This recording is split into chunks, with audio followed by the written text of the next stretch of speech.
Hello, I hope you're doing well. I want to talk to you today about something that happened to me recently in town. And if you watched a previous video of mine, you'll know that we have a place in a beach town. And we like to spend as much time here as we possibly can. And obviously, we live in the Midwest. So we don't have a whole lot of summer happening. So when it does, we try to we squeeze every bit of summer out of this weather that we possibly can.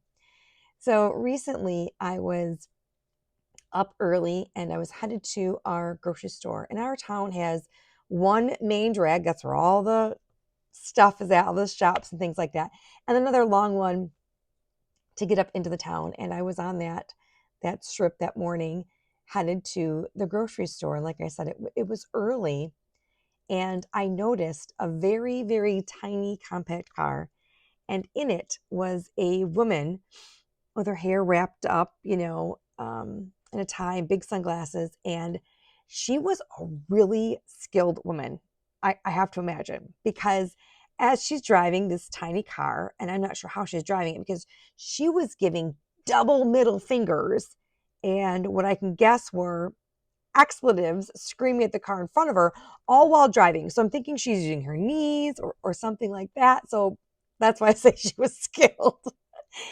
And I was like, whoa, I don't see that up here. And I was like, oh my gosh.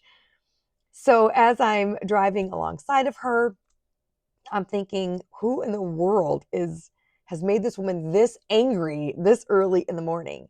And so I scooch up just a little bit and I see that it's an older truck.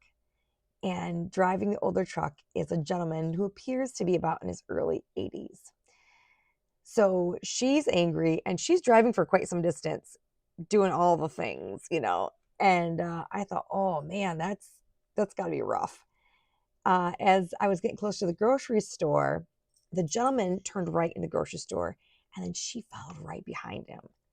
And at that moment, I thought, oh no, this is too much. This is ridiculous, right? So I followed him behind, and thankfully, he turned to the right and she turned to the left. And I was really glad that that didn't continue. And just for a moment, I wondered to myself, is this something that I should get involved in and say something? And I wasn't certain. So I pulled off the side for a minute and I just began to pray and ask the Lord, is this something you'd have me to say something or not? I did feel a confirmation in my spirit that I should say something in love, gently, right? Because I was fired up too, to be quite honest. I felt terrible that this gentleman was getting, treated like that, and it wasn't right. So I ended up pulling around to the lady.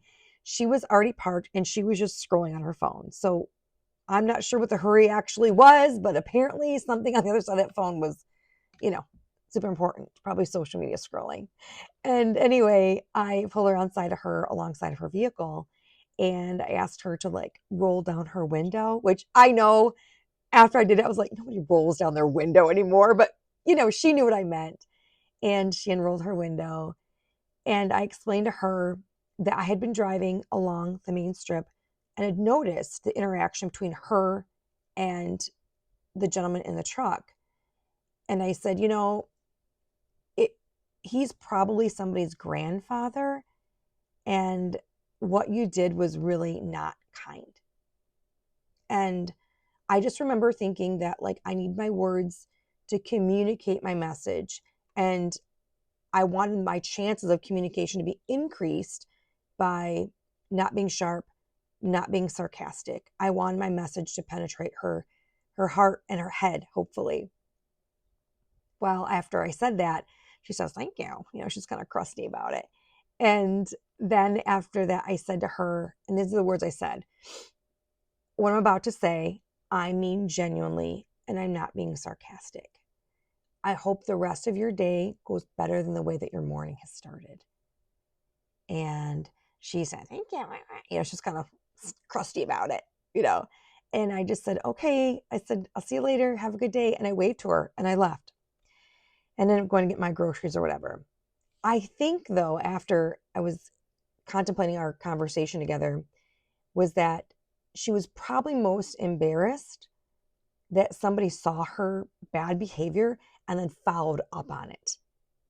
Because how many times do you see things like that happen and it's just the norm? I know I have. I know I have.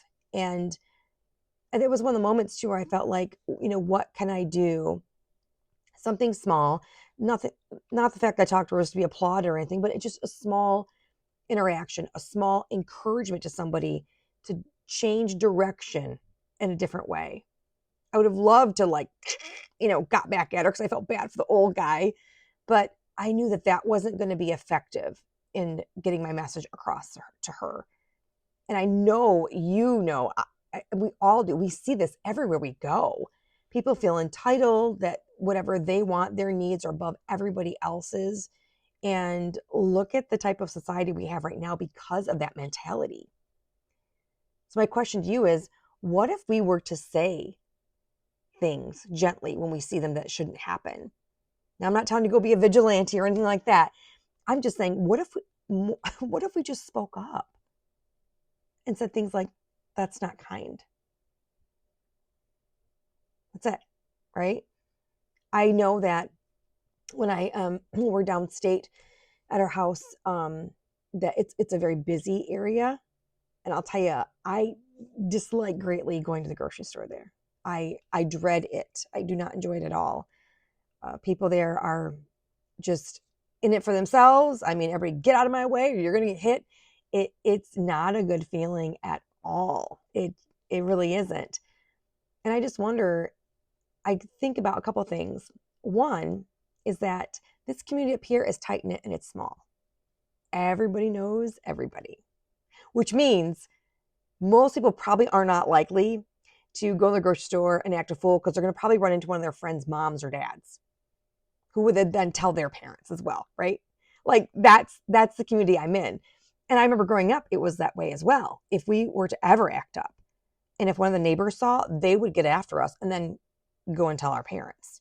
It just was like that. It was just, there was decorum. There was appropriate behavior that was expected of us in every area.